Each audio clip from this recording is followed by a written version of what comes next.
Mis 4 hijos adoptivos me destruían cada noche. A los 64 años quedé embarazada de uno de ellos. Adopté 4 niños que nadie quería. Les di nombre, les di casa, les di comida, les di escuela, les di mi corazón entero partido en 4 pedazos iguales. Crié a cada uno con el amor que no pude dar a un hijo biológico, porque pasé la vida entera huyendo del embarazo por miedo a morir de la misma enfermedad que se llevó a mi madre en 8 meses. Y cuando mi marido murió y me dejó sola con los 4 dentro de casa, esos 4 hombres que yo crié, que yo alimenté, que yo vestí, que yo desperté de madrugada cuando tenían fiebre, que yo inscribí en la escuela, que yo llevé al dentista, que yo enseñé a amarrar los zapatos y a escribir su propio nombre, hicieron conmigo una cosa que no hay palabra en el diccionario que describa. Cada noche, por años, hasta que mi cuerpo hizo lo imposible. A los 64 años, después de una vida entera sin gestar, descubrí que estaba embarazada de uno de ellos. Y fue ese embarazo imposible, esa vida que no debía existir, la que me dio el valor de hacer lo que debía haber hecho desde el primer día. Hola, mis queridos. Hola, mis queridas. Qué bueno que vinieron a hacerme compañía hoy. Acérquense. Acérquense cerquita de esta abuelita que tiene el corazón lleno y rebosando y las ganas de platicar más grandes que esta sala. Mi nombre es Marlucy. Marlucy Gómez Ferreira. Tengo 72 años y vivo aquí en Aguascalientes, en esta ciudad hermosa que tiene alma de provincia. ¿Saben? Ciudad de textiles, de viñedos, de sol fuerte que castiga todo el año, de gente trabajadora que se levanta temprano y se va a la lucha sin quejarse. Aguascalientes es así.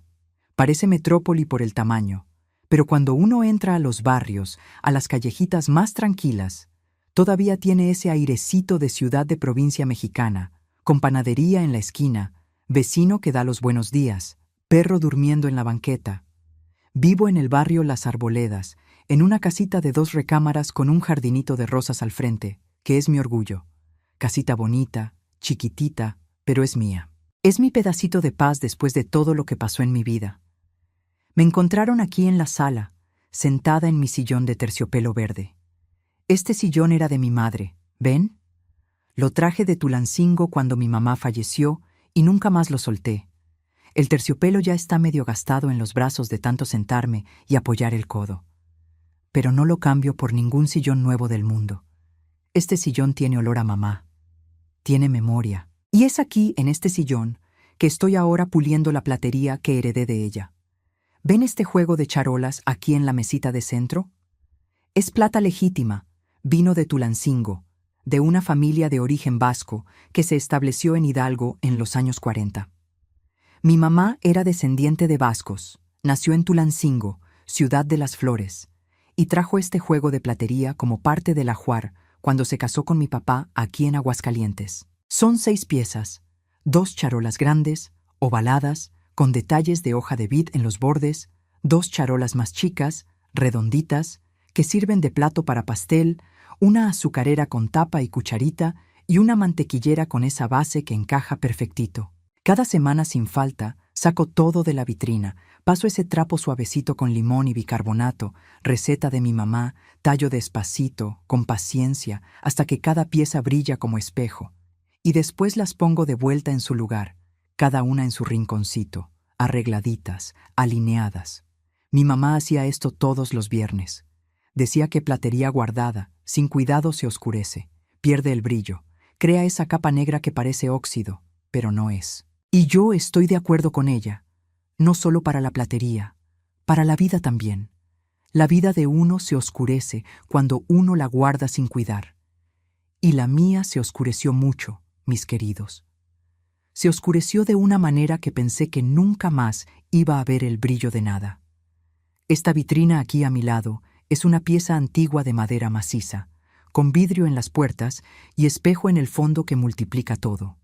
Mi marido, Osvaldo, la compró en un anticuario de Aguascalientes, cuando nos casamos, en 1980. Él sabía que yo iba a necesitar un lugar bonito para guardar las cosas de mi mamá, y esta vitrina se volvió el altar de mi memoria. Cada repisa guarda un recuerdo. Aquí arriba está la foto del matrimonio de mis papás, 1953. Mi mamá de velo y corona blanca, mi papá de traje oscuro con corbata chueca, que nunca aprendió a hacer bien el nudo. Al lado, mi foto de matrimonio con Osvaldo, 1980. Yo de vestido sencillo con encaje en el cuello. Él de traje café con clavel blanco en la solapa. Los dos sonriendo de esa manera de quien cree que la vida va a ser buena. Ahí en medio están las tazas de porcelana que mi abuela trajo del País Vasco cuando emigró a México. 6 tazas con plato, pintadas a mano con molinos de viento azules en un fondo blanco, tan delicadas que me da miedo lavarlas. Y en la repisa de abajo, los portarretratos. 5 portarretratos. 4 de ellos son de mis hijos adoptivos cuando eran niños. Las fotos todavía están ahí, ¿ven? No las quité, porque esas fotos son de cuando ellos eran niños de verdad, de cuando el amor todavía era amor y no se había convertido en la cosa monstruosa que se volvió después. Y al lado de los 4 hay un quinto portarretrato más chiquito, color rosa, con moñitos de listón, y dentro de él la foto de mi Aurora, mi hija biológica, la que nació de lo imposible, la que no debía existir según la medicina, la que los doctores dijeron que no podía ser, y que es, que existe, que tiene 8 años, y dibuja todo el día y me llama mamá abue, y que es la razón por la cual me levanto cada santo día con ganas de vivir, de respirar, de continuar. Pero antes de contarles toda esta historia, quisiera pedirles un favorcito especial, ¿sí? Cuéntenme aquí en los comentarios de qué ciudadcita de México nos están viendo ahorita y a qué horita del día encontraron este video de la abuelita. De mañanita temprano con su cafecito en la mano, a la hora de la comida descansando un poquito o de nochechita ya debajo de las cobijas. Yo leo cada comentario, uno por uno. Y me pongo tan feliz cuando veo gente de cada rinconcito de este México enorme parando un ratito del día para escuchar a esta abue viejita. Cuéntenme, ándale. Quiero saber de dónde son. Quiero saber la hora. Quiero sentirlos cerquita de mí. Y si pueden, háganle clic a ese botoncito rojo de suscribirse ahí abajo del video, activen la campanita de las notificaciones para no perderse ningún video nuevo y dejen ese like de corazoncito que ayuda muchísimo a que esta historia llegue a más gente que necesita escuchar. Cada suscripción, cada like, cada comentario es un abrazo que recibo de ustedes desde acá de mi sillón de terciopelo verde. Y un abrazo, mis hijos, es la cosa que esta abuelita más necesita y más valora después de todo lo que pasó en la vida. Así que acomódense ahí, agarren una guita, un cafecito, lo que tengan cerca y vengan conmigo, porque la historia que les voy a contar hoy no es fácil, no es sencilla, no es bonita en muchas partes, pero es verdadera, es mía y necesita ser contada, porque mientras yo me quedé callada, el mal continuaba. Y fue solo cuando abrí la boca que la verdad salió y la justicia llegó. Y todo empezó mucho antes de lo que ustedes imaginan. Empezó con mi mamá, con la enfermedad de ella, con el miedo que me dejó de herencia junto con esta platería y estas tazas de porcelana. Un miedo que moldeó cada decisión de mi vida por 46 años seguidos y que, al final de cuentas, por caminos que nunca podría prever, me llevó al lugar más oscuro que una madre puede conocer. Mi mamá se llamaba Hendrika, pero todos le decían Hendi. Era su nombre vasco, que nadie en Aguascalientes podía pronunciar bien. Entonces se volvió Hendi y ya, y así se quedó por el resto de su vida. Era una mujer bonita, mi mamá, alta para la época, casi 1,70 metros, de ojos café claros, piel muy blanca, llena de pecas en los brazos y en el pecho, pecas que yo heredé. Miren aquí. ¿Ven estos puntitos cafecitos en mis brazos? Son de ella. Herencia genética que cargo con orgullo.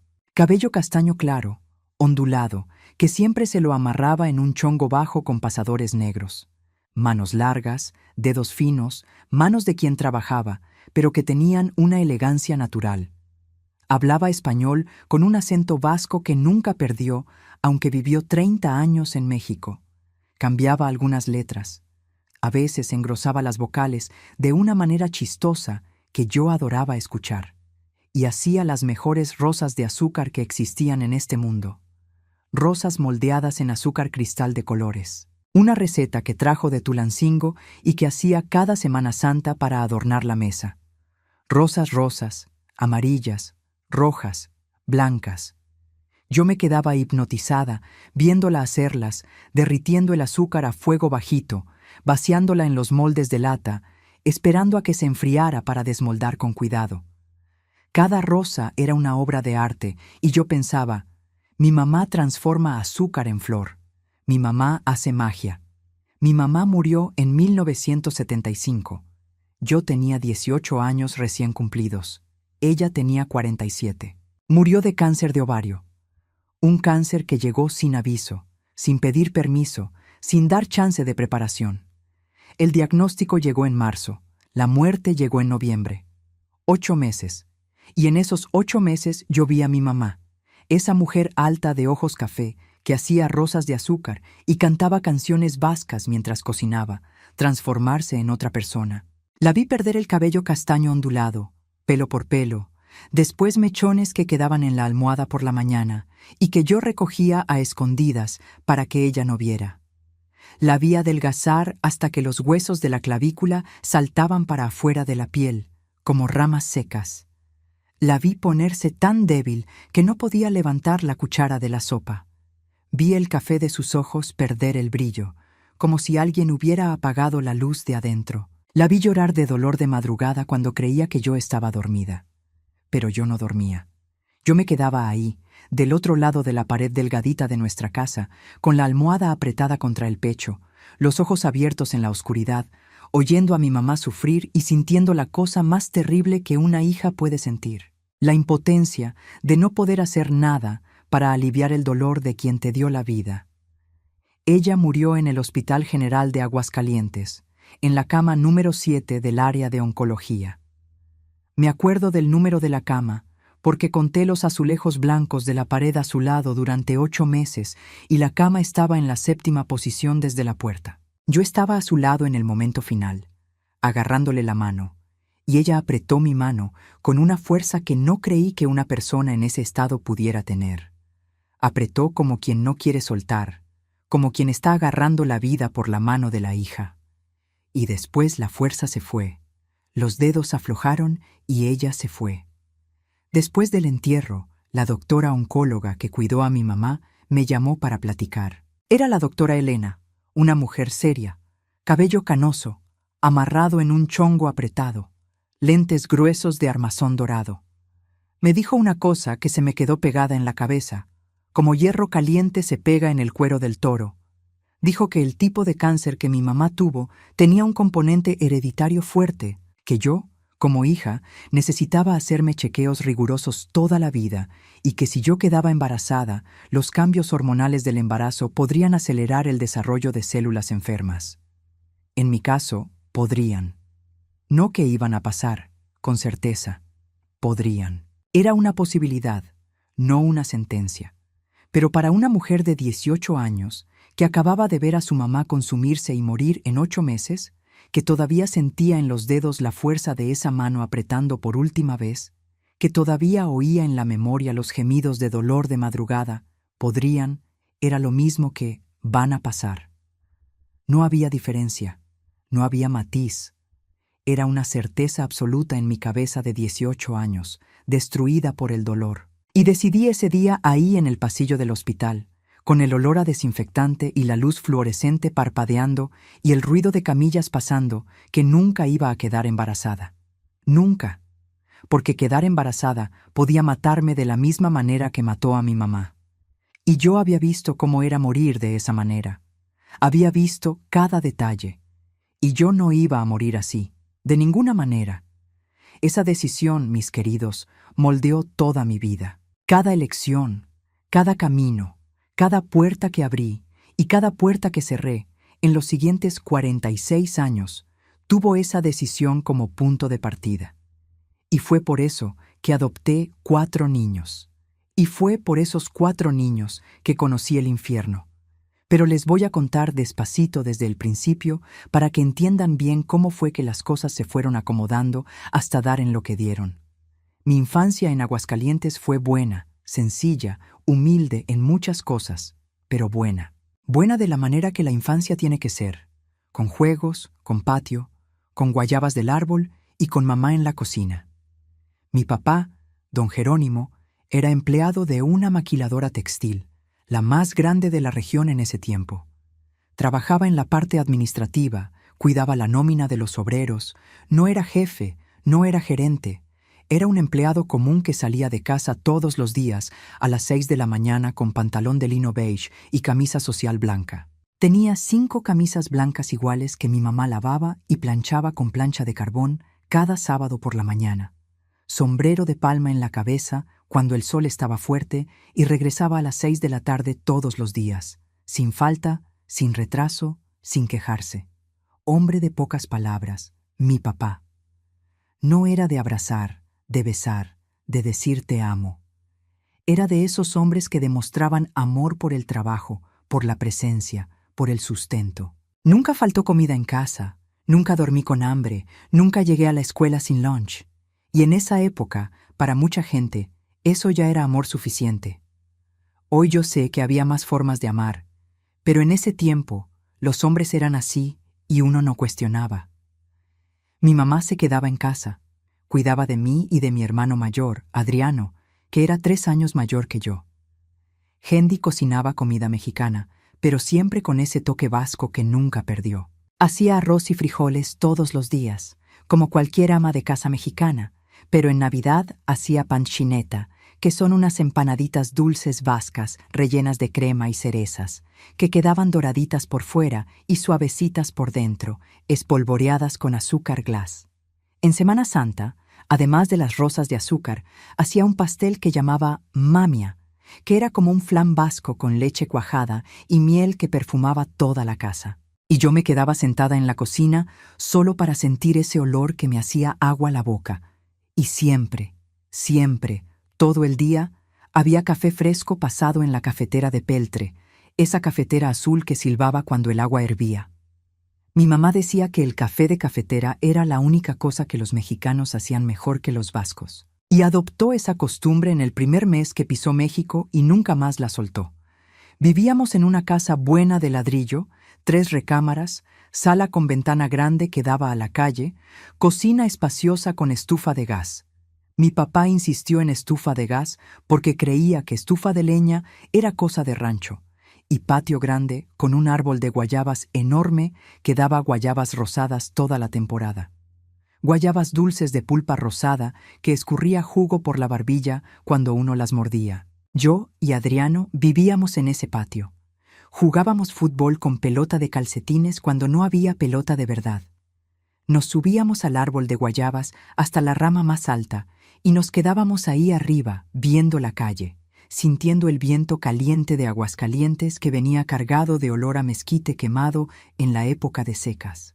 Hacíamos carpas con sábana vieja colgada del tendedero de ropa. Jugábamos a las escondidas con los hijos de doña Carmela, la vecina española del lado izquierdo, y con los nietos de don Joaquín, el zapatero del lado derecho.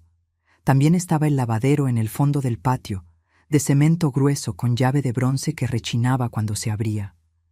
Mi mamá lavaba ropa ahí todos los días, tallando sábanas y camisas en el lavadero con jabón sote, siempre con el radio prendido, sintonizado en la XEA Olio de Aguascalientes, que tocaba música norteña todo el día. Los Cadetes de Linares, los Tigres del Norte, los Invasores de Nuevo León. Y yo pensaba que era lo más chistoso del mundo ver a mi mamá vasca, de ojos café y acento cargado, cantar corridos norteños mientras retorcía sábanas en el lavadero. Le gustaba de verdad. Decía que la música mexicana entraba al corazón y hacía casa y no salía nunca más. Y no salió. Hasta en los últimos días en el hospital, cuando ya casi no hablaba, le llevé una radiocita de pilas y puse norteño bajito al lado de la cama y la vi mover los labios tratando de cantar. Estudié en el Colegio Guadalupe Victoria de Aguascalientes, escuela rigurosa, seria, de uniforme almidonado, zapatos negros lustrados y monja en la dirección que rezaba el rosario en el patio antes de la primera clase. Yo era alumna aplicada, me gustaba estudiar, sacaba buenas calificaciones. Mi materia favorita era ciencias. La maestra, profesora Carmen, una mujer de lentes de fondo de botella y cabello siempre amarrado en cola de caballo, fue quien me hizo gustar de la biología.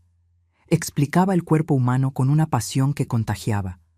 Cómo el corazón bombea sangre, cómo el pulmón respira, cómo cada célula tiene una función.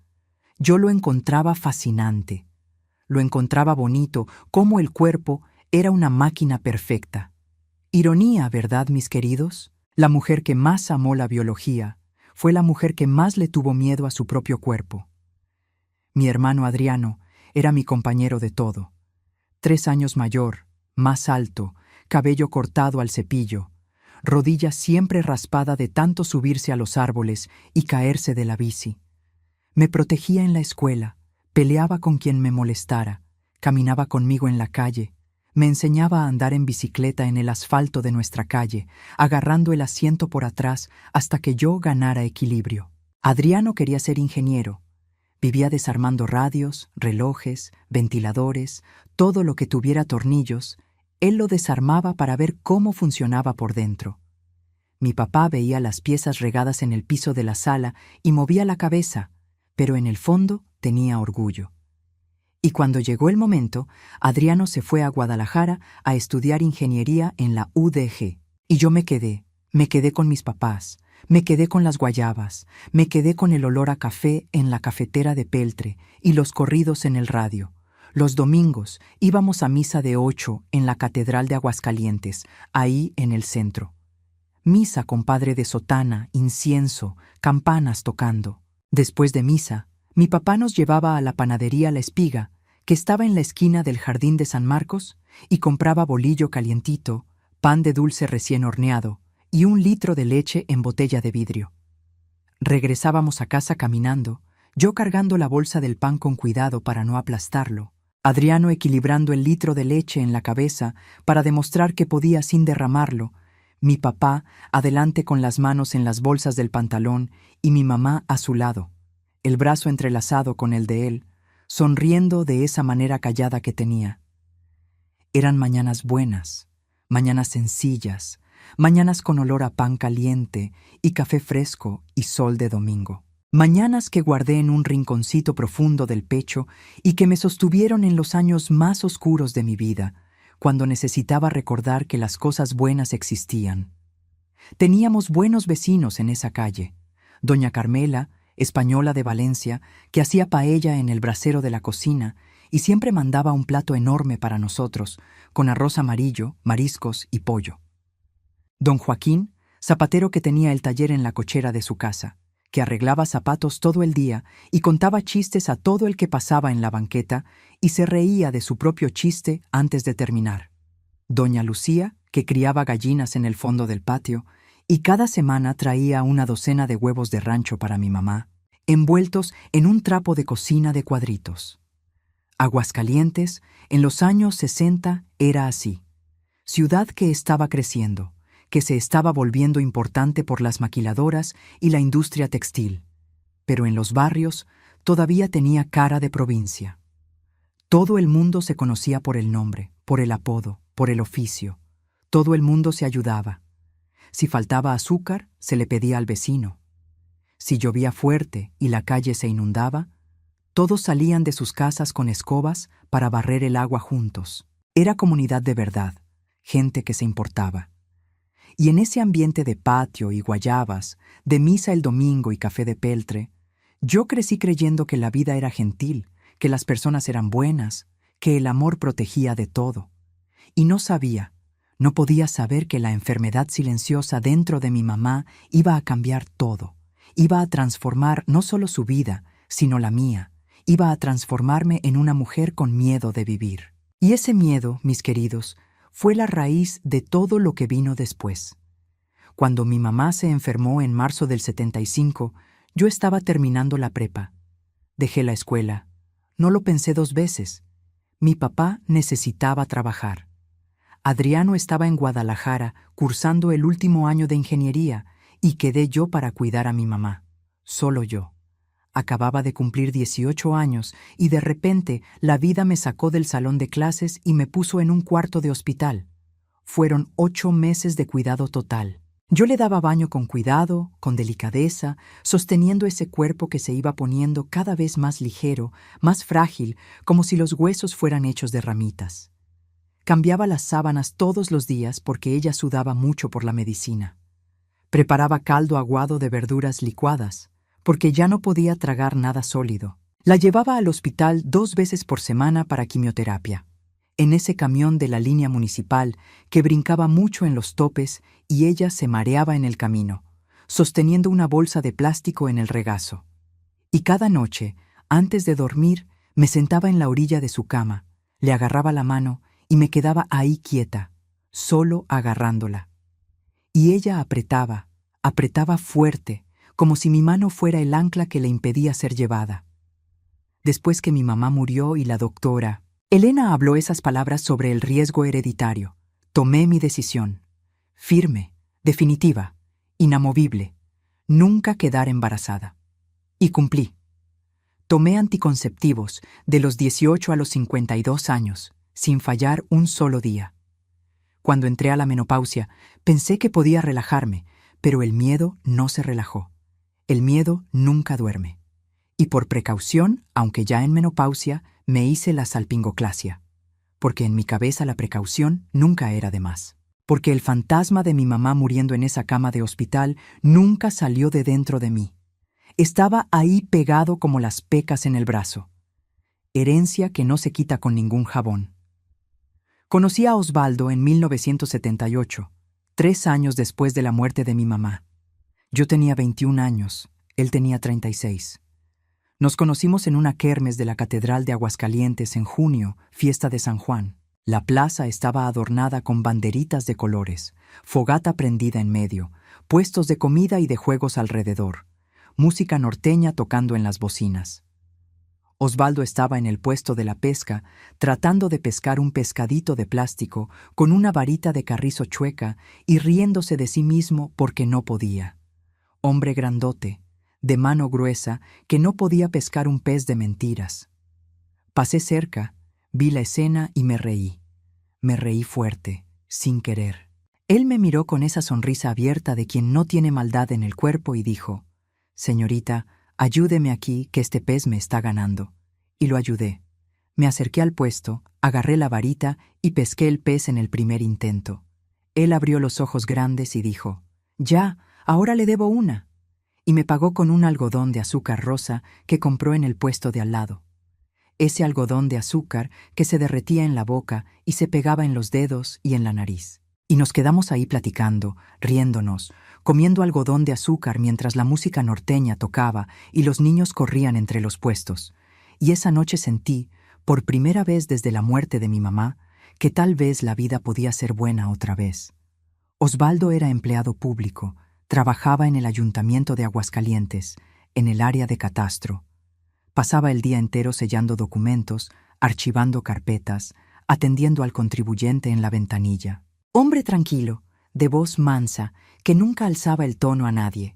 Usaba camisa de manga corta, pantalón de vestir de poliéster, zapatos negros siempre boleados. Tenía bigote fino partido en medio, cabello oscuro partido de lado con brillantina, lentes de armazón grueso que se le resbalaban por la nariz y que se empujaba para arriba con el dedo índice todo el día. No era guapo en el sentido de revista, pero tenía una belleza que venía de adentro, una belleza de carácter, de alma, que brillaba en sus ojos cafés.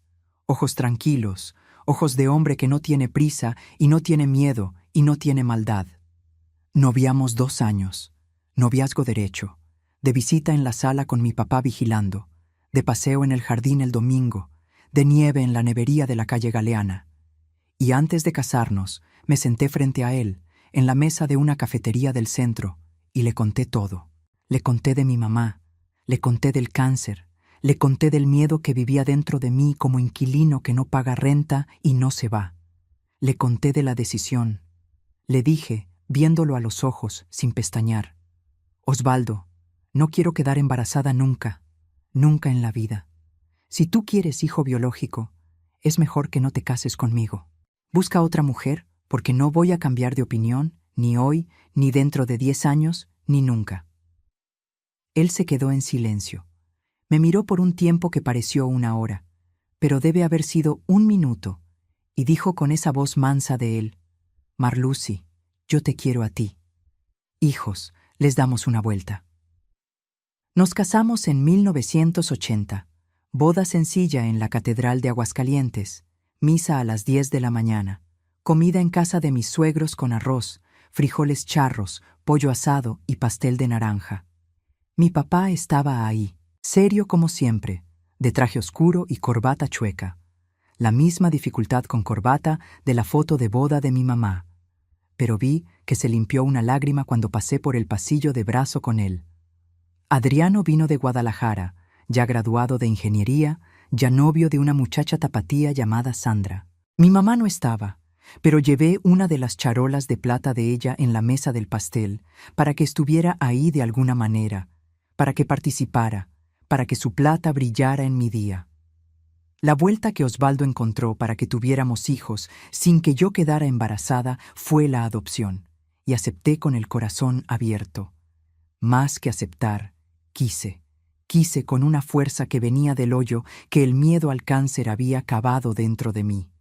Yo no podía gestar, pero podía criar. Y criar, pensaba yo, era ser mamá de la misma manera, con la misma intensidad, con el mismo amor, con el mismo sacrificio, solo que sin el riesgo de morir.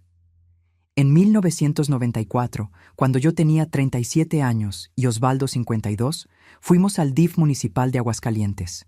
Y ahí conocimos a Wesley, niño de 12 años, ojos grandes, oscuros, vivos, siempre mirando de lado, como quien está esperando el golpe. Cuerpo flaco, brazos delgados, actitud desconfiada de quien ya recibió más golpes de la vida de los que cualquier niño debería recibir. Mamá biológica presa, papá desconocido. Vivía en el albergue desde los 6 años. 6 años esperando que alguien llegara y dijera: «Te quiero». Y nadie llegaba, porque nadie quiere niño de 12 años. La gente quiere bebés, quiere niños de 2, 3 años. Niño de 12, rebelde, desconfiado, lleno de trauma, nadie lo voltea a ver 2 veces.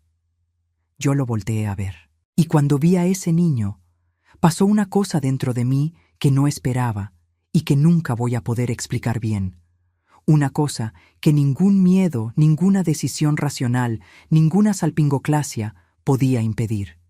Sentí que era mamá ahí en ese instante, viendo a un niño que no era de mi sangre, que no había salido de mi cuerpo, que no tenía mi nariz, mis ojos, mis pecas, pero que me necesitaba, y yo a él. Y esa necesidad mutua, ese encaje que pasó ahí en el patio de ese albergue, fue la cosa más bonita y más peligrosa que viví.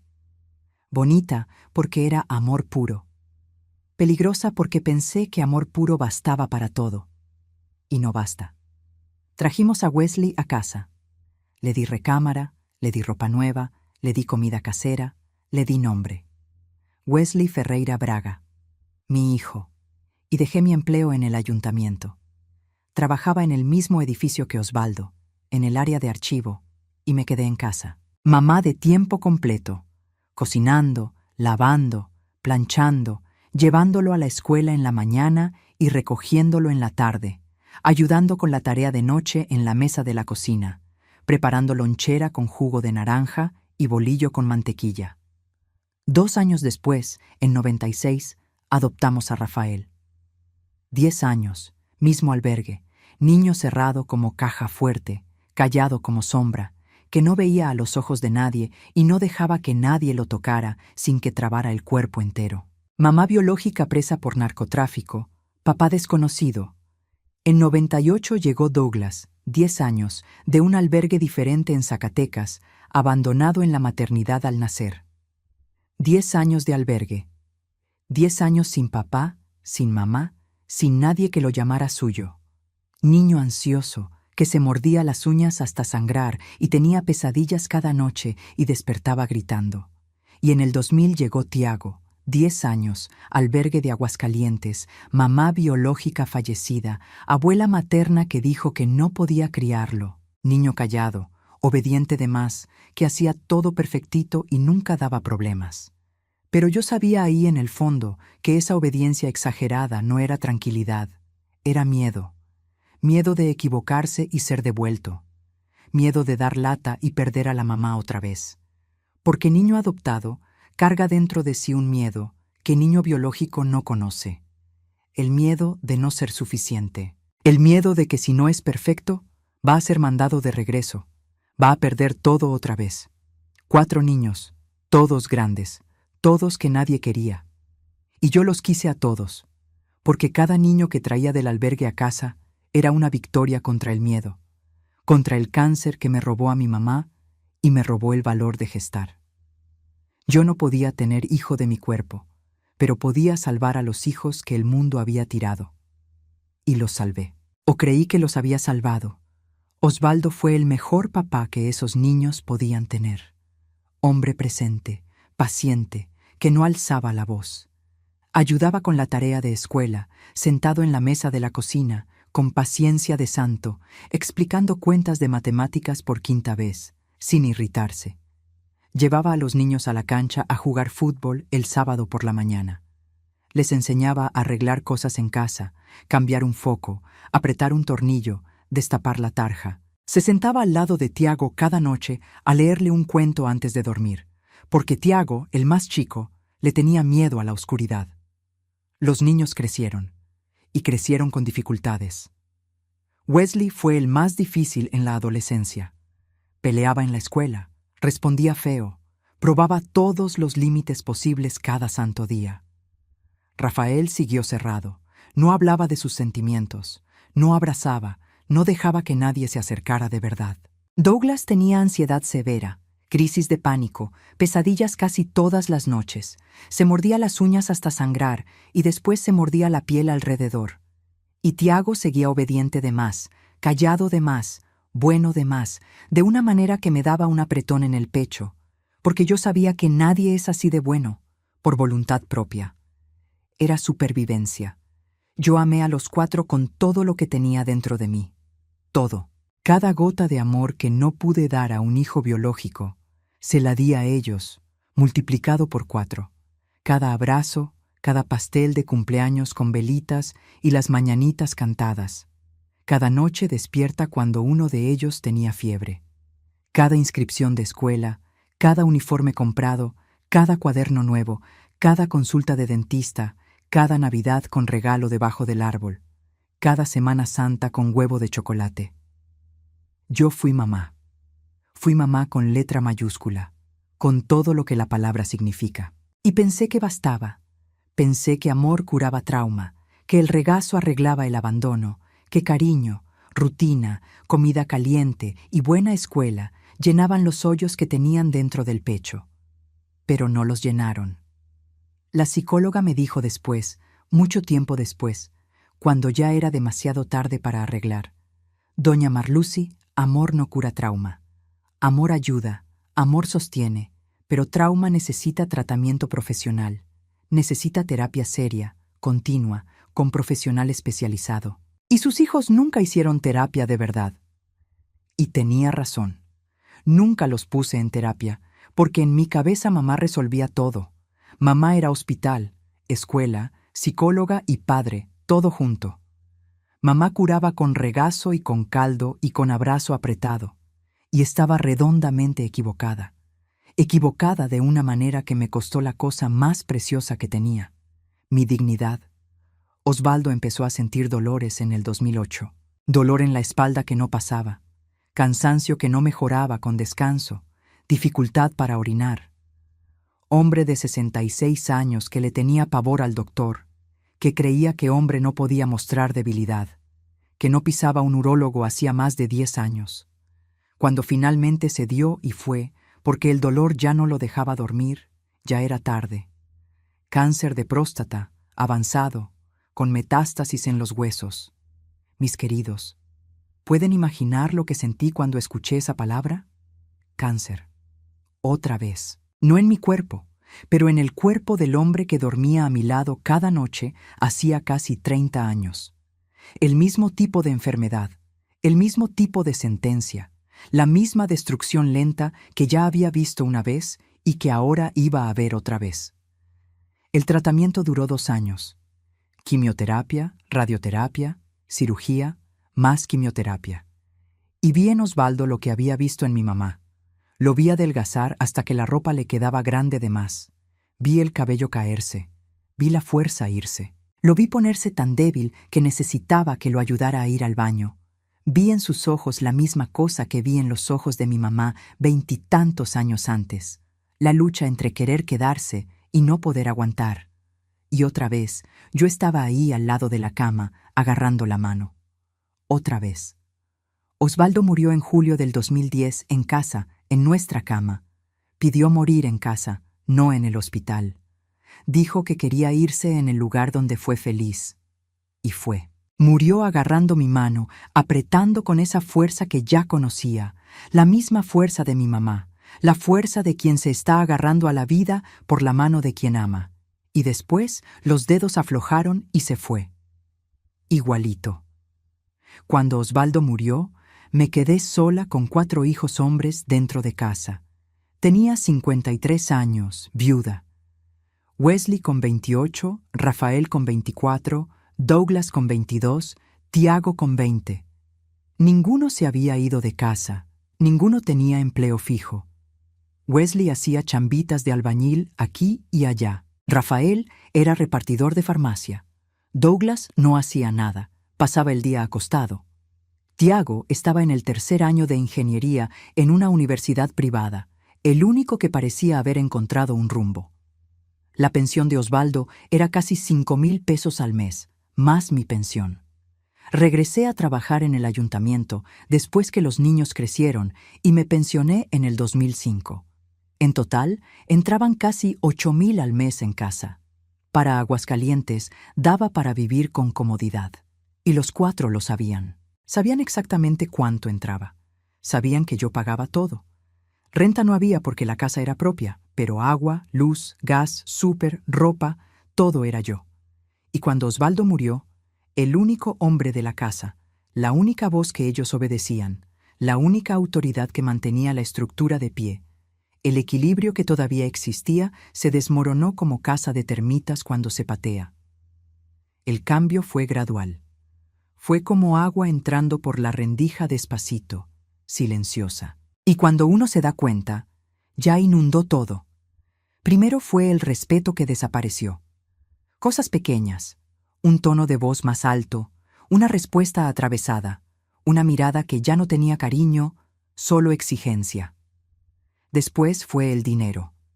Ellos empezaron a exigir, no pedir, mis queridos, exigir como si yo estuviera obligada, como si el dinero fuera de ellos por derecho.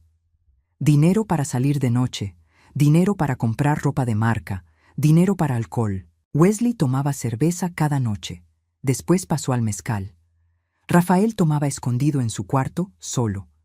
Douglas empezó con marihuana, después fue a cosa más pesada, polvo blanco que yo encontraba en papelitos doblados en la bolsa del pantalón cuando iba a lavar ropa. Tiago dejó la universidad en el 3er año, faltando año y medio para graduarse, el único logro real, y lo tiró, y empezó a tomar también. Yo daba el dinero. Daba porque era mamá, y en mi cabeza mamá da, mamá sostiene, mamá no niega, principalmente mamá adoptiva. Porque mamá adoptiva, mis queridos, carga una culpa que mamá biológica no conoce. La culpa de no haber gestado, la sensación constante de que necesita compensar, de que si niega algo, el hijo va a pensar que no es mamá de verdad, que no ama de verdad, que la va a devolver. Devolver. La palabra más pesada del diccionario de la adopción.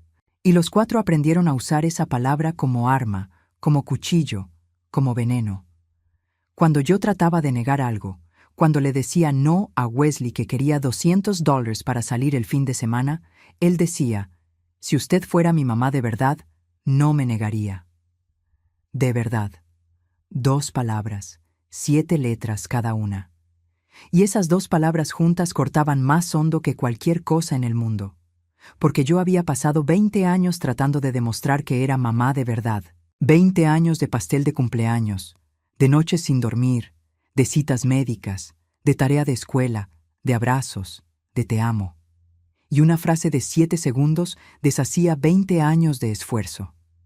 Después del dinero, vino el control. Los 4 empezaron a mandar en la casa como si fueran dueños, y yo la empleada. Decidían quién entraba y quién salía. Yo no podía recibir visitas sin que ellos autorizaran. No podía contestar teléfono sin que ellos oyeran la conversación. No podía ir al súper sin avisar a dónde iba, cuánto iba a tardar y para qué iba. Si salía y me tardaba más de lo previsto, cuando regresaba, había gritos. ¿Dónde estaba, señora? ¿Con quién? ¿Haciendo qué? El mismo interrogatorio que marido controlador hace con esposa. Pero no era marido, eran 4 hijos, 4 hombres adultos que yo crié controlando a una mujer de 60 años que pagaba sus cuentas. Después vino la violencia verbal, insultos, humillación. Vieja inútil, vieja latosa, vieja que no sirve para nada. Si no fuera por la pensión, ¿para qué serviría, señora? Gritaban en mi cara frente al vecino que venía a traer un plato de comida y regresaba asustado. Wesley rompía cosas cuando estaba borracho. Puertas, espejos, televisión. Una vez aventó mi radio contra la pared. El radio que Osvaldo me regaló de aniversario de boda. Se hizo pedazos en el piso. Y me quedé ahí viendo los pedazos. Y lo que sentía no era coraje, era luto.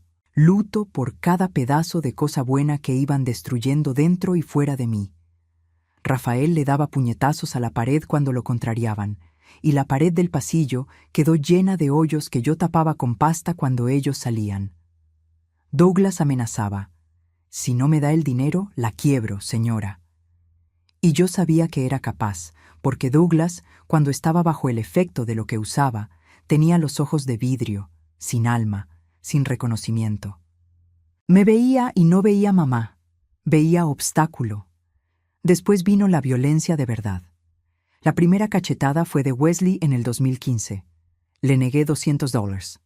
Me dio una cachetada en la cara, en la cocina donde cociné para él durante 20 años, en la cocina donde hice pastel de cumpleaños con velitas. En la cocina donde calenté leche cuando él era niño de 12 años recién llegado del albergue y tenía miedo de dormir solo, y venía a sentarse en la silla cerca de mí mientras yo lavaba los trastes. Y en esa misma cocina, esa mano me pegó. La mano que agarré cuando llegó asustado, la mano que lavé cuando tenía varicela, la mano que le enseñé a agarrar el tenedor, a escribir su nombre, a apretar un tornillo. Y ahora me pegaba. No lloré de dolor. El dolor físico fue poco. Una cachetada. No rompió nada, no sangró. Pero el dolor de adentro fue tan grande que pensé que me iba a morir ahí en la cocina de corazón partido. Y después de la cachetada vino cosa peor. Mucho peor. La cosa que no tengo palabras correctas para decir, porque las palabras que existen para describir esto fueron hechas para otra situación. Fueron hechas para describir extraño haciendo con extraña. No fueron hechas para describir hijo haciendo con mamá. Y cuando es hijo haciendo con mamá, las palabras quedan chiquitas de más, no alcanzan, no dan cuenta. El horror es más grande que cualquier palabra inventada. Douglas fue el primero en el 2018. Yo tenía 61 años. De madrugada, entró a mi recámara borracho. El olor a alcohol y a cigarro llenó el aire antes de que llegara a la cama. Desperté con el peso de él, con la mano de él. Y lo que pasó en esa recámara en la oscuridad, con el radio de la casa del vecino tocando bajito allá afuera y un perro ladrando en algún lugar de la calle, destruyó en mí una cosa que no sabía que podía ser destruida, porque pensé que después de perder a mi mamá, después de perder a mi marido, después de pasar la vida con miedo al cáncer, no había más nada que pudiera destruirme. Pero había cosa peor, mucho peor. Mi cuerpo se trabó, quedó duro, paralizado, y mi mente se fue para otro lugar. La psicóloga me explicó después que eso tiene nombre: disociación. El cuerpo se queda y la mente se va para protegerse. Y mi mente se fue a Tulancingo, a la ciudad donde mi mamá nació, a un campo de rosas que nunca conocí, pero que imaginaba desde chiquita, cuando mi mamá contaba cómo era su tierra. Rosas rosas, amarillas, rojas, extendiéndose hasta el horizonte debajo de un cielo azul limpio. Fui para allá en mi cabeza, fui lejos, mientras mi cuerpo se quedaba ahí en esa cama en Aguascalientes. De mañana, Douglas actuó como si nada hubiera pasado. Salió de la recámara antes de que me levantara. Cuando fui a la cocina, estaba sentado en la mesa, comiendo bolillo con mantequilla, tomando café. «Buenos días, mamá». «Buenos días». Normal. Rutina. Como si la noche anterior fuera una pesadilla que solo existió en mi cabeza. Pero no era pesadilla. Yo sabía que no era. El cuerpo lo sabía, el dolor lo sabía, la vergüenza lo sabía. No le conté a nadie. Porque ¿quién iba a creer? Hijo adoptivo que hace eso con la mamá adoptiva. La primera cosa que la sociedad iba a decir era: «Ven, adoptó al delincuente, niño de albergue es así. Mala sangre es mala sangre». Iban a transformar mi dolor en argumento contra la adopción. Iban a decir que fue culpa mía por adoptar niño grande. Iban a usar mi historia para desalentar a otras familias de adoptar. Y yo no iba a permitir, porque adopción no es el problema. Yo sé que no es. Adopción es la cosa más bonita que existe. El problema fue el trauma que nadie trató, que yo no traté, que pensé que amor solo resolvía. Y mi silencio, mi callarme, protegió no a los niños, sino al mal que hacían. Después de Douglas vino Wesley, después Rafael y por último Tiago, el callado, el obediente, el que hizo universidad, el que parecía diferente de todos. Los 4. Cada uno en su momento, cada uno en su día, nunca juntos, siempre separados, como si la maldad de uno autorizara la maldad del otro, como si fuera una puerta que, una vez abierta, no cerraba más. Y cada uno pasaba por ella cuando quería. Yo tenía 61, 62, 63 años. En mi propia casa, en mi propia cama, en la recámara que compartí con Osvaldo durante 30 años, en la recámara donde fui amada, respetada, protegida. Y ahora en esa misma recámara, sin Osvaldo, yo era la cosa más desprotegida del mundo. La noche se volvió mi tormento. El sol se iba y el miedo llegaba. El estómago se revolvía, el corazón se aceleraba. Yo oía los pasos en el pasillo de madera, tac, tac, tac, despacito, y todo mi cuerpo se congelaba. ¿Quién sería esta vez? El olor a alcohol a veces delataba, pero a veces venían sobrios. Y cuando venían sobrios era peor, mucho peor, porque cuando venían sobrios no tenían excusa. Sabían exactamente lo que hacían. Hacían con los ojos abiertos, hacían con conciencia, hacían porque podían, porque yo era vieja, porque yo era mamá, porque yo no iba a denunciar, porque tenían certeza absoluta de que me iba a quedar callada para siempre. Y me quedaba callada, me quedaba presa, no por cadena de fierro, no por candado, no por pared, presa por el amor que di y que ellos transformaron en mi prisión. Presa por la vergüenza que me sofocaba cada mañana cuando me veía en el espejo del baño y no reconocía a la mujer que miraba de vuelta. Presa por el miedo de lo que el mundo iba a decir si se enteraba. Presa por la culpa de pensar que de alguna manera eso era culpa mía, que hice algo mal, que fallé en la crianza, que no fui mamá suficiente y por eso merecía. No merecía. Ninguna mujer merece, ninguna mamá merece. Pero cuando uno está dentro del huracán, no puede ver eso. Solo puede ver el viento destruyendo todo alrededor. En febrero del 2022, mi cuerpo empezó a dar señales extrañas. Náusea de mañana, cansancio que no pasaba, pecho adolorido, mareo. Tenía 64 años. Pensé que era la edad, pensé que era presión alta descontrolada. O pensé que era cáncer. El miedo eterno, la herencia maldita de mi mamá que me acompañaba hacía 47 años. Pensé, llegó, finalmente llegó. El cáncer del que pasé la vida huyendo me alcanzó. Fui con mi ginecóloga, la doctora Patricia, que me atendía hacía 15 años, mujer competente, seria, cabello corto, bata siempre blanca. Pidió los estudios de rutina, sangre completa, ultrasonido, marcadores tumorales. El resultado llegó en 3 días. La doctora Patricia me llamó al consultorio, se sentó en la silla, cruzó las manos encima del escritorio, me vio a los ojos con una expresión que no pude descifrar. Era sorpresa, preocupación, imposibilidad, y dijo: Marlucy, le voy a decir una cosa y necesito que se quede tranquila.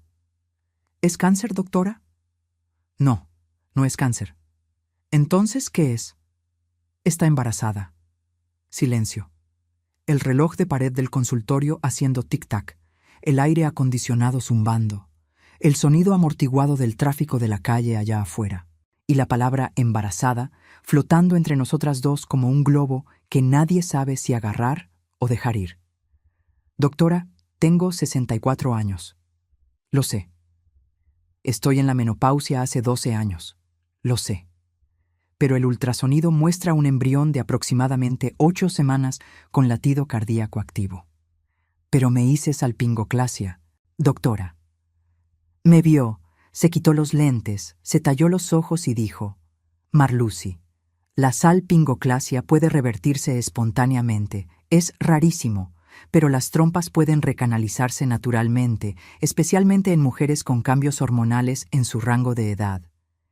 Y la ovulación postmenopausia, aunque extremadamente rara, está documentada en la medicina. Existen casos. Raro. Todo era raro. La ovulación postmenopausia era rara. La recanalización de la salpingoclasia era rara. El embarazo a los 64 era raro. Yo era la excepción de 3 excepciones al mismo tiempo. La excepción de la excepción de la excepción. Pero yo sabía una cosa que la doctora no sabía. Y saber esa cosa transformaba lo que podría llamarse milagro médico en el horror más absoluto que una mujer puede vivir. Porque yo sabía quién era responsable de ese embarazo. Era uno de los 4. De los 4 que me destruían. Y el bebé dentro de mí, el bebé imposible, raro, excepción de 3 excepciones, era resultado de lo que me hacían cada noche. Salí del consultorio en estado de shock. Tomé el camión, me bajé en la parada de siempre, caminé hasta casa. Los 4 estaban ahí, como siempre, cada uno en su rincón. Wesley tirado en el sillón, viendo televisión. Rafael en su cuarto con la puerta cerrada. Douglas en la cocina comiendo algo. Tiago en el patio fumando. Todos ahí en mi casa, comiendo mi comida, viviendo de mi dinero. Y uno de ellos había puesto dentro de mí una vida que la medicina consideraba casi imposible. Entré al baño, cerré la puerta con seguro. Me senté en el piso frío de mosaico y lloré. Lloré como nunca había llorado en la vida. Lloré más de lo que lloré cuando mi mamá murió, más que cuando Osvaldo murió. Lloré por 4 años de destrucción. Lloré por el embarazo imposible que vino de la manera más monstruosa posible. Lloré por todo lo que di y por todo lo que me fue arrancado. Lloré por la mujer de 18 años que decidió nunca quedar embarazada por miedo a morir y que ahora, a los 64, estaba embarazada de su propio hijo adoptivo. La vida haciendo la broma más cruel que existe. Pero después de llorar hasta que no quedaron más lágrimas dentro de mí, pasó una cosa que cambió todo. Una cosa chiquita, sencilla, casi imperceptible. Me puse la mano en el vientre. Ahí, sentada en el piso frío del baño, de ojos hinchados y nariz corriendo, me puse la mano en el vientre y sentí. No sentí al bebé moverse. Con 8 semanas era imposible. Pero sentí otra cosa. Sentí que ahí dentro había vida. Vida mía, de mi cuerpo, de mi sangre. El primer hijo biológico que iba a tener en toda mi existencia. A los 64 años. Después de 46 años huyendo.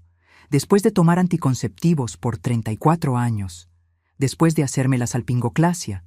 Después de todo, mi cuerpo, este cuerpo que pasé toda la vida con miedo, que pensé que me iba a matar, estaba haciendo exactamente aquello que le prohibí hacer durante 4 décadas y media. Estaba gestando vida, y en ese piso de baño, con la mano en el vientre y la certeza de que ahí dentro había un corazón latiendo que vino de mi corazón, tomé 3 decisiones firmes, definitivas, sin vuelta.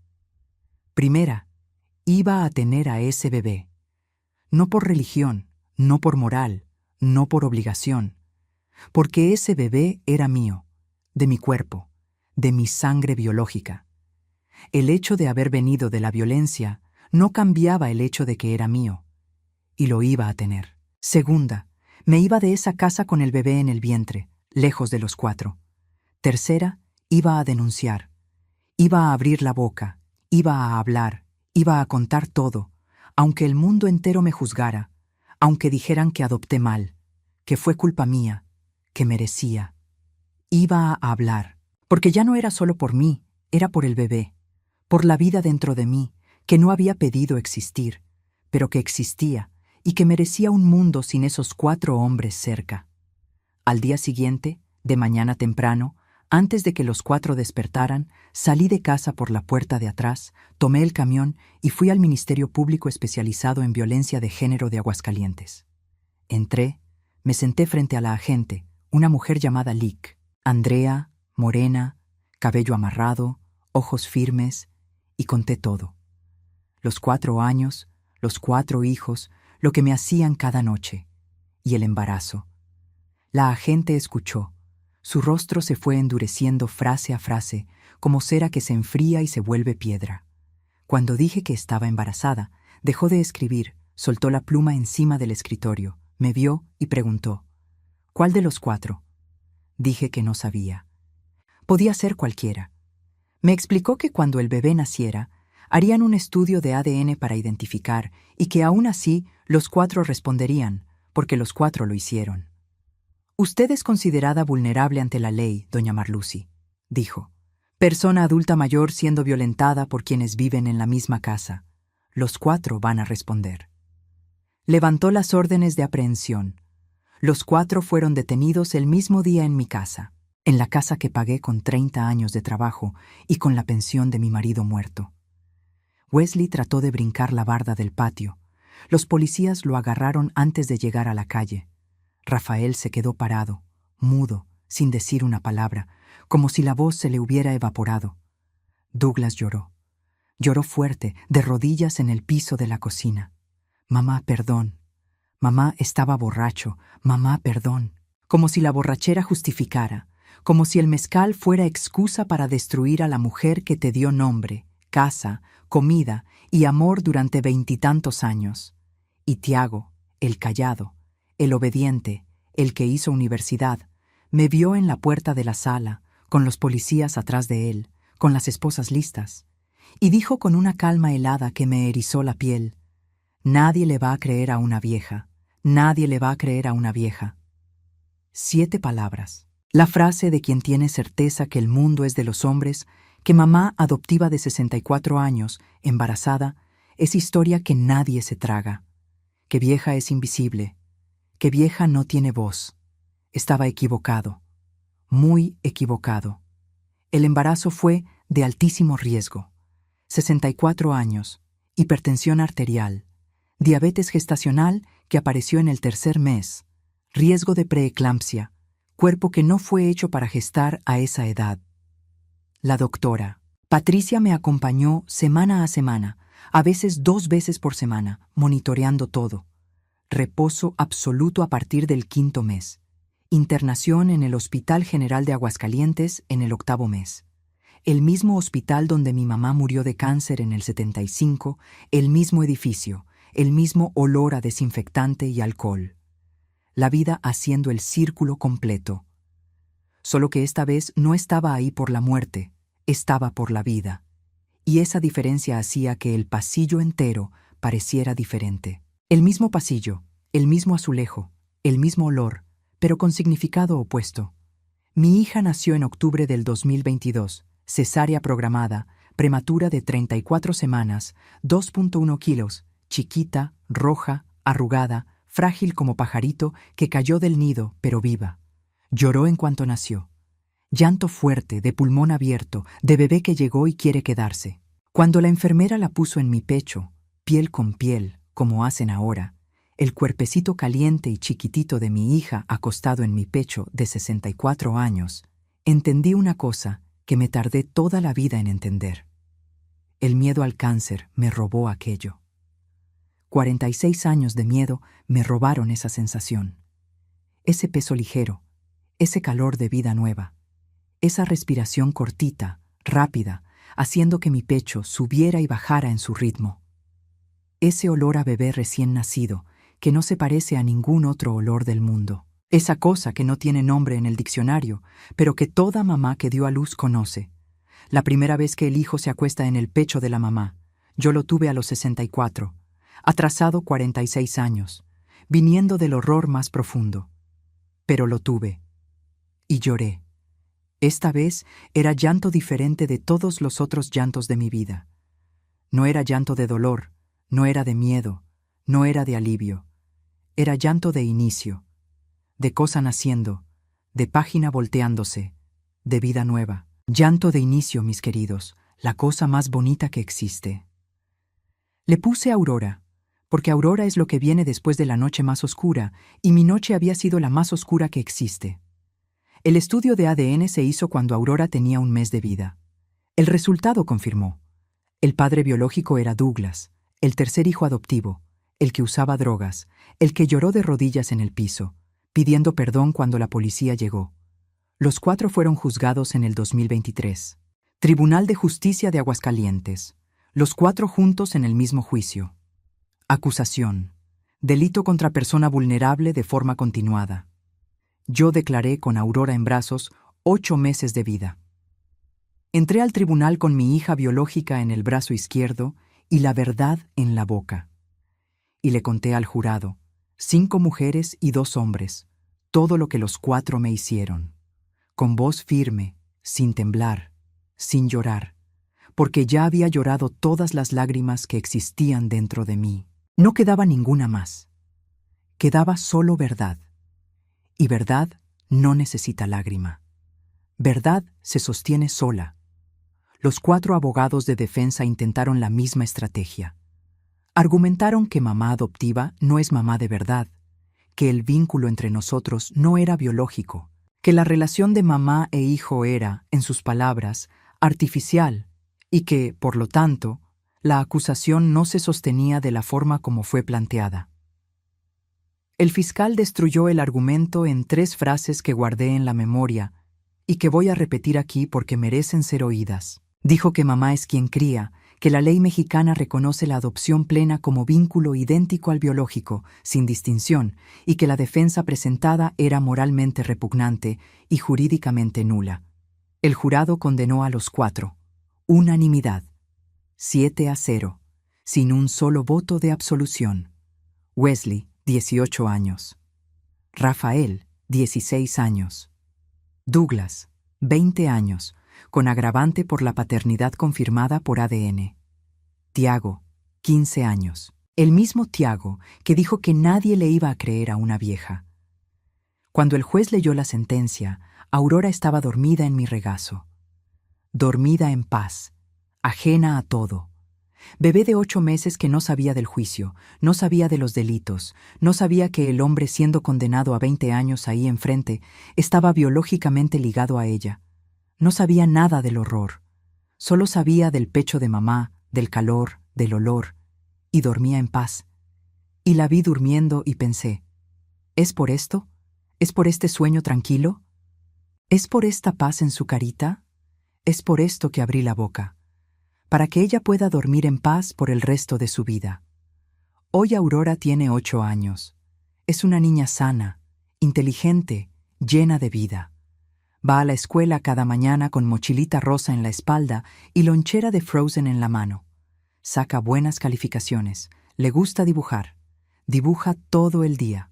Cuadernos y más cuadernos de dibujos regados por la casa.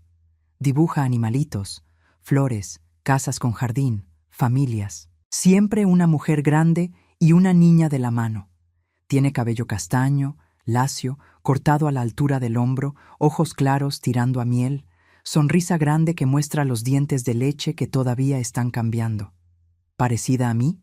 Muy parecida. Si tiene algo de Douglas en la cara, elijo no verlo. Veo a mi hija y veo a mi hija. Solo eso.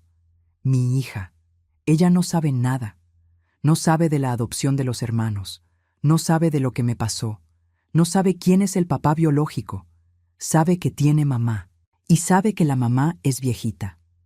Me llama mamá abue, porque en la escuela los niños preguntan si soy abuela, y ella explica con esa firmeza de niño que no tiene duda de nada.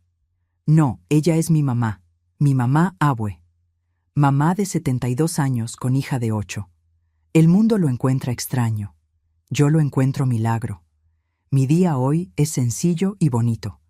Despierto temprano antes de Aurora, preparo el café, hago su lunch, arreglo su mochila. Cuando despierta, desayuna en la mesa de la cocina conmigo, contándome lo que soñó. Siempre sueños de colores y alegres. La llevo a la escuela de la mano, caminando despacito, porque mis piernas ya no son tan rápidas. Regreso a casa, limpio, cocino, pulo mi platería, riego las rosas del jardín. En la tarde, cuando regresa de la escuela, hacemos tarea juntas en la mesa. Ella dibuja, yo tejo o leo el periódico. En la noche preparo la cena. Arroz, frijoles, picadillo, ensalada, comida sencilla de mamá. Después de cenar, se baña, se cepilla los dientes y viene a pedirme cuento antes de dormir. Y cada noche, sin falta, me siento en la orilla de su cama, en su cuartito rosa, que decoré con mariposas de papel en la pared, y le leo un cuento. A veces invento.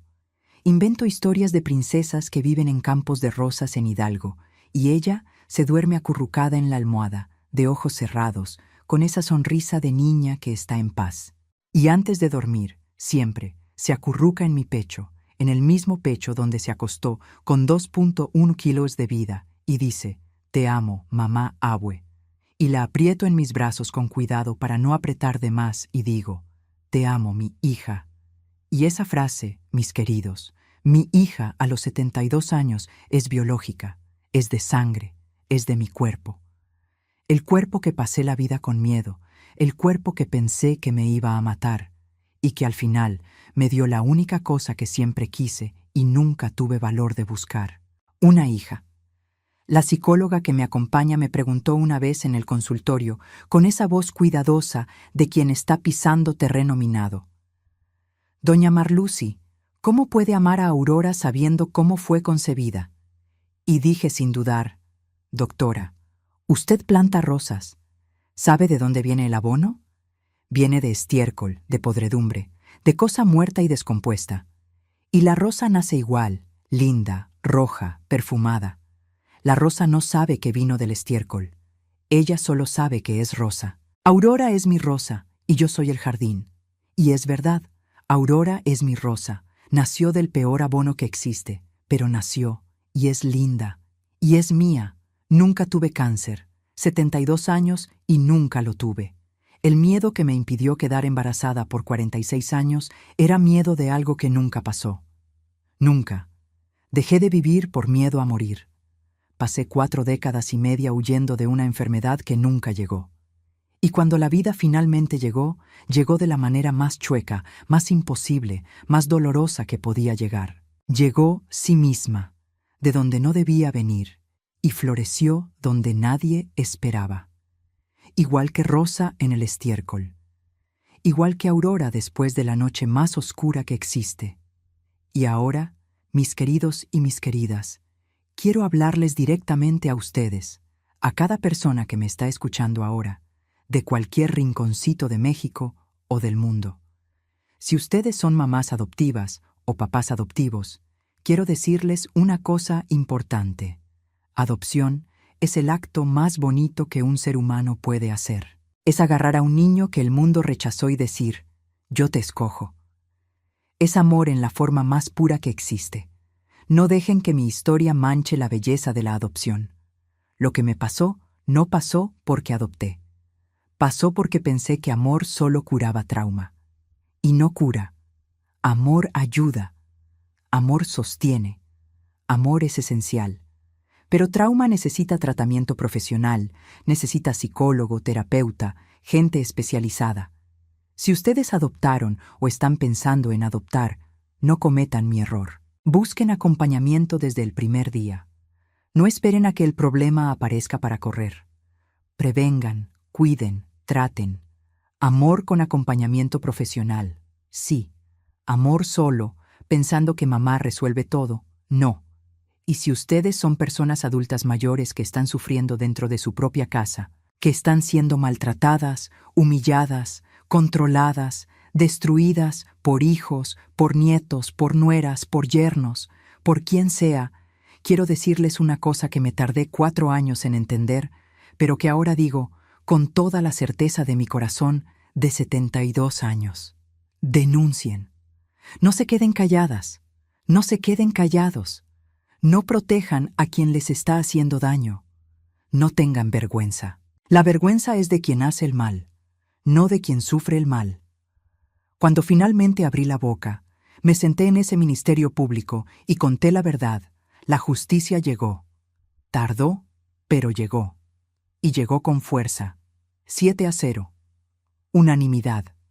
Porque la verdad, cuando sale de la garganta de quien sufrió callado por años, es tan fuerte que nadie puede ignorarla. Tiago dijo que nadie le iba a creer a una vieja. 7 jurados creyeron y condenaron. Y él está preso y yo estoy libre. Y Aurora está durmiendo en paz cada noche, y mis rosas están floreciendo en el jardín y mi platería está brillando en la vitrina. Y el desayuno es tranquilo, y el sol de Aguascalientes entra por la ventana y la vida continúa. Y es buena. Después de todo, es buena. Mi cuerpo de 64 años, el cuerpo que pasé toda la vida pensando que me iba a matar, hizo una cosa que la medicina llamó casi imposible. Gestó vida. Y si mi cuerpo, cansado, envejecido, lastimado, destruido, fue capaz de hacer lo imposible, entonces yo creo con toda la fuerza de mi alma que cualquier persona es capaz de volver a empezar a cualquier edad, de cualquier situación, porque la vida no pide permiso, no respeta la estadística, no sigue manual. La vida viene cuando tiene que venir. Y cuando viene, viene con la fuerza de quien no acepta ser impedida. Si ustedes o alguien que conocen está pasando por situación parecida, por favor, sepan que en todo lugar del mundo existen autoridades y organizaciones listas para ayudar. Busquen información en su región. Hablen, cuenten, no guarden dentro de ustedes el peso que no es de ustedes cargar. Yo cargué durante 4 años y casi muero por dentro. Casi me rendí, casi me apagué. Pero una vida dentro de mí me prendió otra vez. Y estoy aquí contando para que otra mujer no espere 4 años para hablar, para que otra mamá no necesite un embarazo imposible para encontrar valor. El valor ya está dentro de ustedes. Siempre estuvo. A veces solo necesita un empujón. Dejen que mi historia sea ese empujón. Esta historia no es entretenimiento, mis queridos. No es novela, no es ficción. Es la vida de una mujer de carne y hueso que se sentó en este sillón de terciopelo verde con la platería de la mamá vasca brillando en la vitrina y decidió abrir el pecho y mostrar las cicatrices. Las muestro no para que sientan lástima. Las muestro para que sepan que cicatriz no es el fin. Cicatriz es prueba de que la herida cerró. Y si cerró, es porque sobreviví.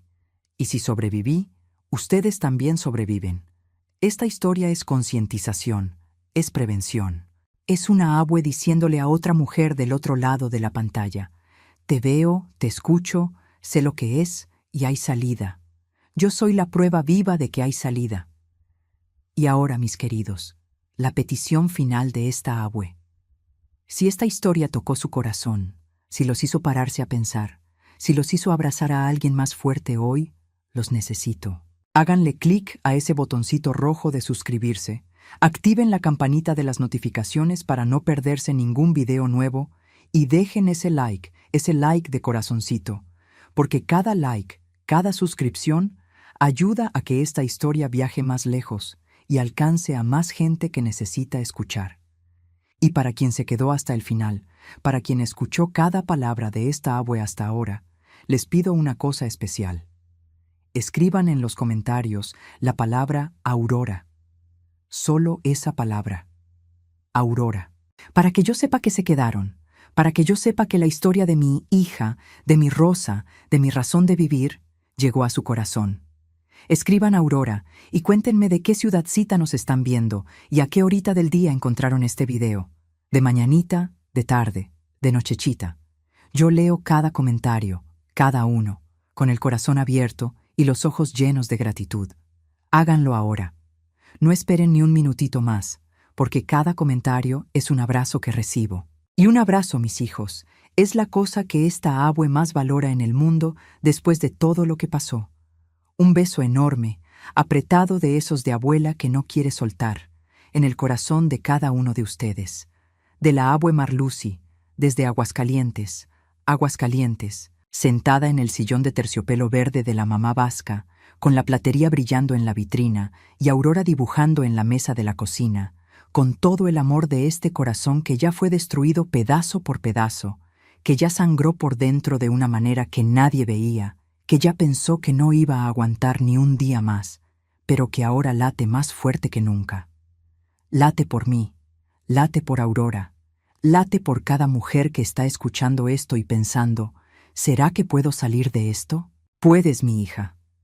Puedes, sí. Si esta abue de 72 años, que pasó la vida huyendo de la vida por miedo a la muerte, pudo encontrar valor sentada en el piso de un baño con un embarazo imposible en el vientre, entonces tú también puedes. Yo creo en ti de la misma manera que creo en Aurora, de la misma manera que creo que Rosa nace del estiércol, que Aurora nace de la noche más oscura y que la vida, mis queridos, siempre, siempre, siempre encuentra una manera de florecer. Hasta luego. Que Dios los bendiga a cada uno de ustedes. Y no se olviden, Aurora en los comentarios. Esta abue los está esperando.